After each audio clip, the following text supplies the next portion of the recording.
Hello friends, very warm welcome to all of you to the success educator. आप सभी लोगों का बहुत स्वागत है। दोस्तों, आज के इस वीडियो में हम डिस्कस करेंगे कंप्यूटर के क्वेश्चंस और ये हमारा वीडियो नंबर 2 है। आई होप आपने प्रीवियस वीडियो देख लिया है और इसमें आज हम जो है 20 क्वेश्चन डिस्कस करने वाले हैं कंप्यूटर को लेकर, जो कि आपके JEIT और कंप्यूटर ऑपरेटर के एग्जाम के लिए काफ़ी महत्वपूर्ण रहने वाले हैं। तो स्टार्ट करेंगे। 120 प्लस जो है हमारा टारगेट है कंप्यूटर में स्कोर करना। तो इन सीरीज़ को फॉलो करके जो है ये टारगेट को आप इजीली अचीव कर पाएंगे। नए स्टूडेंट चैनल को सब्सक्राइब कर लेना और बेल आइकन को भी प्रेस कर लीजिएगा। चलिए आज के क्वेश्चंस को स्टार्ट करते हैं। पहला क्वेश्चन है अ टपल इज इक्विवेलेंट टू ए। तो टपल हम किस में टर्मिनोलॉजी यूज़ करते हैं गाइज? अपना जो DBMS है यानी कि डेटाबेस मैनेजमेंट सिस्टम में जो है हम इन चीज़ों को यूज़ करते हैं। टपल हम यूज़ करते हैं रो के लिए, जो टेबल की रो होती है उसके लिए जो है हम इसको टपल को यूज़ करते हैं और टपल का नाम होता है रिकॉर्ड। ठीक है, DBMS में हम इसको रिकॉर्ड भी बोलते हैं। दूसरी चीज़ होती है दोस्तों एट्रीब्यूट। एक होता है आपका एट्रीब्यूट। एट्रीब्यूट जो है, एट्रीब्यूट हम बोलते हैं जो टेबल का कॉलम होता है उसको हम एट्रीब्यूट के नाम से जानते हैं। और एट्रीब्यूट जो होता है DBMS की टर्मिनोलॉजी में वो होती है आपकी फील्ड। ठीक है, लेकिन यहाँ पे आंसर क्या होगा? Tuple is a record, right. चलिए moving to the next question. A top to bottom relationship among the item in database is established by. तो टॉप टू बॉटम रिलेशनशिप होता है हमारा डेटाबेस के अंदर, उसको हम कैसे एस्टैब्लिश कर सकते हैं? तो टॉप टू बॉटम अप्रोच कैसे चलती है? इस तरह के, इस तरह के। ओके, और ये किस टाइप का जो है आपको स्ट्रक्चर देखने को मिल रहा है?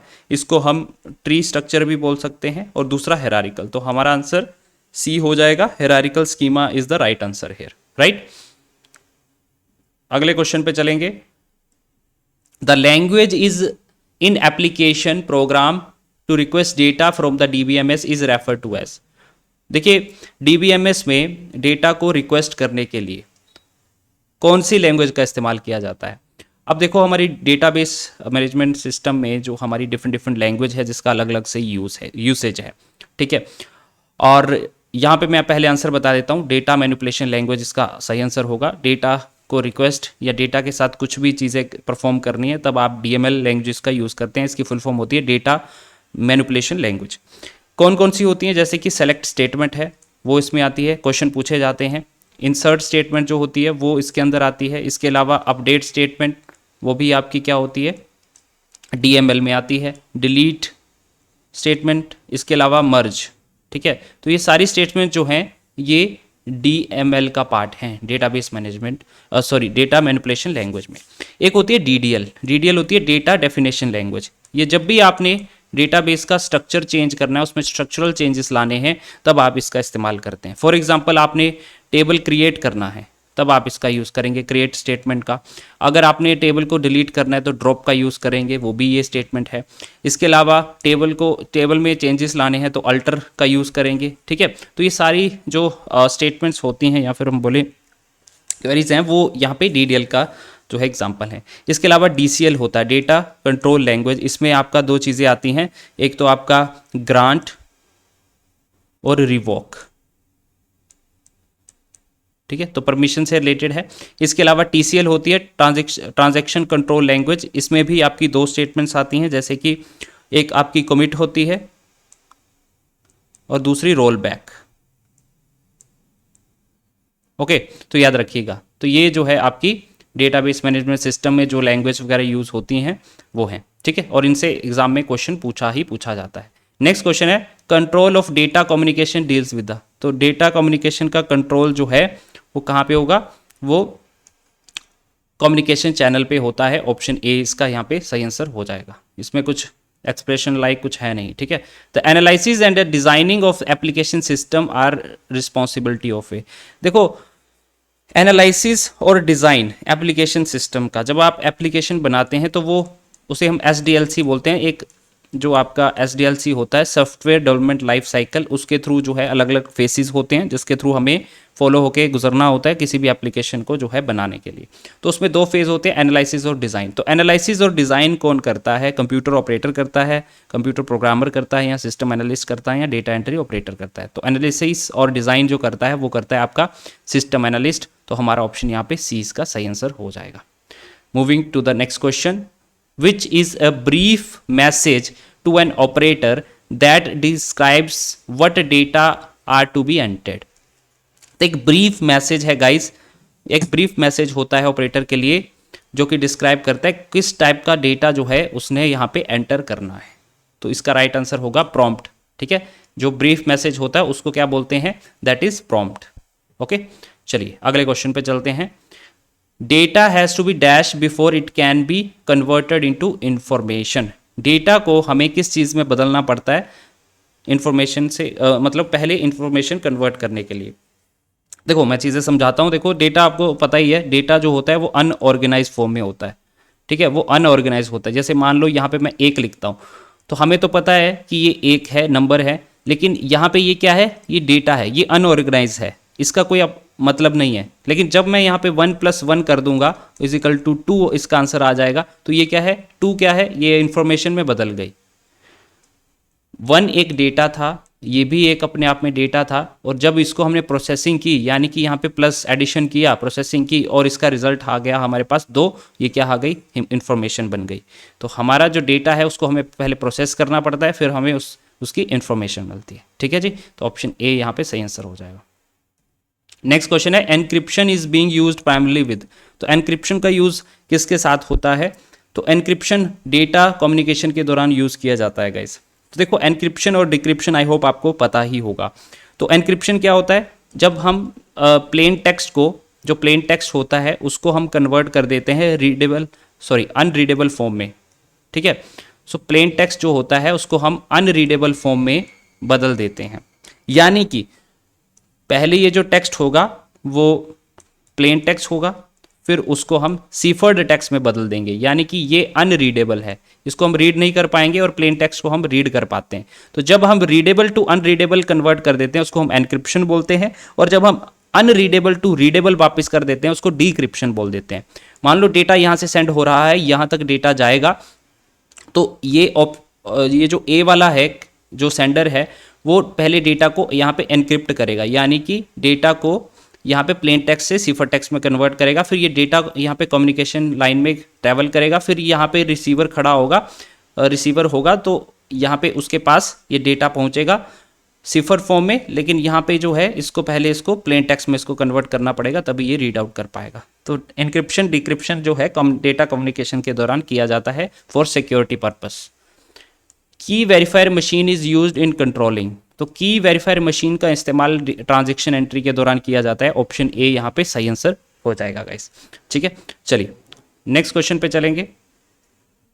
The primary tool used in structure design is a. तो स्ट्रक्चर डिजाइन में जो प्राइमरी टूल यूज किया जाता है वो किया जाता है स्ट्रक्चर चार्ट। ऑप्शन ए इसका यहाँ पे सही आंसर है। नेक्स्ट क्वेश्चन, इन प्रोटोटाइपिंग कौन सी लैंग्वेज यूज होती है प्रोटोटाइपिंग में। तो लैंग्वेज पूछी गई है, तो यहाँ पे 4th जनरेशन लैंग्वेजेस का यूज किया जाता है प्रोटोटाइपिंग में। ठीक है, 4th generation languages.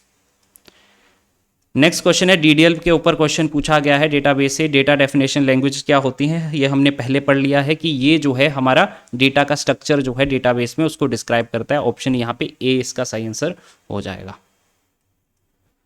Next question बोलता है, program analysis is done during. तो ये भी एसडीएलसी का जो है क्वेश्चन है। सॉफ्टवेयर डेवलपमेंट लाइफ साइकिल में जो प्रॉब्लम एनालिसिस की जाती हैं वो during the system analysis phase की जाती हैं। ठीक है, जब सिस्टम एनालिसिस फेज आता है उसमें प्रॉब्लम एनालिसिस को किया जाता है। ऑप्शन बी इसका यहाँ पे सही आंसर हो जाएगा। Next question is, top down programming is. तो टॉप टू डाउन प्रोग्रामिंग जो होती है वो एक अप्रोच होती है जिसमें टॉप मॉड्यूल जो है फर्स्ट टेस्ट किया जाता है, और देन जो आपके प्रोग्राम मॉड्यूल्स होते हैं वो ऐड किए जाते हैं highest to the lowest level. ठीक है, तो ऑप्शन यहाँ पे सी इसका सही आंसर होगा टॉप डाउन प्रोग्रामिंग में।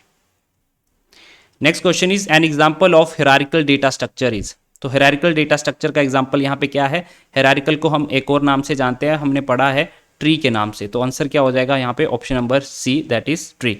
तो ये क्वेश्चन जो है गाइज ये डेटा स्ट्रक्चर का क्वेश्चन है, और डेटा स्ट्रक्चर में जैसे लिंक लिस्ट, एरे हो गए, क्यू हो गए, स्टैक हो गया, ये सारे आपको पढ़ के जाना है और इसमें से क्वेश्चन पूछा जाता है। जैसे कि आपको मुझे कमेंट सेक्शन में बताना है कि लीफो क्या होता है, लास्ट इन फर्स्ट आउट, इसका एक एग्जाम्पल बताना है, और दूसरा आपने फर्स्ट इन फर्स्ट आउट का, ठीक है, फर्स्ट इन फर्स्ट आउट का क्या एग्जाम्पल है ये भी आपने कमेंट सेक्शन में बताना है। अगले क्वेश्चन पे चलते हैं। Which symbol is used in flow chart to represent calculation task. देखिए जब कैलकुलेशन की बात आती है तो वो किस सिंबल से दर्शाई जाती है आपके फ्लो चार्ट के अंदर, तो वो आपके प्रोसेस सिंबल के थ्रू जो है दर्शाई जाती है। ठीक है, तो फ्लो चार्ट आपको कैसा बनता है, फॉर एग्जांपल ये है, इस तरह से जो है आपको चीज़ें देखने को मिलती हैं, एक डायमंड शेप भी आपको देखने को मिलेगी, बीच में सर्कल भी देखने को मिल जाएगा। तो इन ये सिंबल हैं अलग अलग, इनका अलग अलग मीनिंग होता है गाइस। और प्रोसेस सिंबल को हम कौन से उससे दर्शाते हैं, ये हम रेक्टेंगल से दर्शाते हैं फ्लो चार्ट में। ठीक है, याद रखिएगा प्रोसेस को हम रेक्टेंगल के थ्रू जो है यहाँ पे दर्शाया जाता है। चलिए अगले क्वेश्चन पे चलते हैं। रैम इज ऑल्सो कॉल्ड है, तो रैंडम एक्सेस मेमोरी जो है हमारी वोलेटाइल मेमोरी होती है, ऑप्शन बी, ये सभी को पता होगा, इजी क्वेश्चन है। तो वोलेटाइल मेमोरी वो मेमोरी होती है जब इलेक्ट्रिसिटी उसको प्रोवाइड नहीं करवाई जा रही है तो वो जो है वहाँ से रिमूव हो जाती है डेटा वहाँ से। नॉन वोलेटाइल वो होता है अगर आपको इलेक्ट्रिसिटी वहाँ पे नहीं भी मिल रही है देन फिर भी जो है डेटा आपका वहाँ पे स्टोर रहता है परमानेंटली फॉर्म में, जैसे कि आपकी सेकेंडरी स्टोरेज डिवाइसेस जो रहती हैं वो जो है इसका एग्जाम्पल है। नेक्स्ट क्वेश्चन पे चलेंगे, कैशे मेमोरी एक्ट बिटवीन। तो कैशे मेमोरी जो है किस दोनों के बीच में एक्ट करती है, परफॉर्म करती है, तो ये सीपीयू और रैम के बीच में काम करती है और इसको हम बोलते हैं बफर। तो ये एज ए बफर की तरह जो है यहाँ पे काम करती है। नेक्स्ट क्वेश्चन है, a program is use to detect overall system malfunction is. तो ओवरऑल सिस्टम का अगर माल फंक्शन कर रहा है उसको डिटेक्ट करने के लिए जो है कौन सा प्रोग्राम यूज किया जाता है, वहां पे सिस्टम डायग्नोस्टिक को यूज किया जाता है। ऑप्शन ए इसका सही आंसर होगा। तो डायग्नोस करना ही अपने आप में जो है आपको आंसर देखिए यहाँ पे पता चल जाएगा। अगले क्वेश्चन पे चलेंगे, an adder in which the bits of the operands are added one after another. तो देखिए ये है आपका डिजिटल सर्किट का डिजिटल सर्किट चैप्टर। ठीक है, और इसमें हाफ एडर, फुल एडर क्या होता है, सीरियल एडर क्या होता है, ठीक है, और भी सर्किट्स है, कॉम्बिनेशनल सर्किट्स हैं, जो अलग अलग टाइप के सर्किट्स होते हैं उनके बारे में पढ़ के जाना है। तो यहाँ पे आंसर होगा सीरियल एडर, जिसमें जो है वन बाय वन जो है an adder in which the bits of the operand are added one after another. जो ऑपरेंट की बिट्स होती हैं वो एक जो है साथ ही साथ जो है यहाँ पे वन बाय वन ऐड होती हैं, वो सीरियल एडर में होता है। ठीक है, तो ये जो है आपको जरूर करके जाना है, फुल एडर हाफ एडर चीज़ें क्या होती हैं। Okay, so this was the today's lecture guys. I hope आपको जो है यहाँ पे हेल्प मिले। और पीडीएफ के लिए जो है यहाँ पे जाइए, सक्सेस एजुकेटर 1 सर्च करिए टेलीग्राम पे, और वहाँ पे जो है मैं आपको पीडीएफ सारे प्रोवाइड करवा दूंगा। और इंस्टाग्राम पे जरूर जुड़िएगा, सक्सेस एजुकेटर सेम जो है यूज़र नेम से, वहाँ पे भी जो है आप उसको फॉलो अप कर लें, क्योंकि मैं वहाँ पे जो है तरह तरह की इन्फॉर्मेटिव जो है यहाँ पे कंटेंट डालता रहता हूँ। ठीक है, तो मिलते हैं नेक्स्ट लेक्चर में, तब तक के लिए जय हिंद।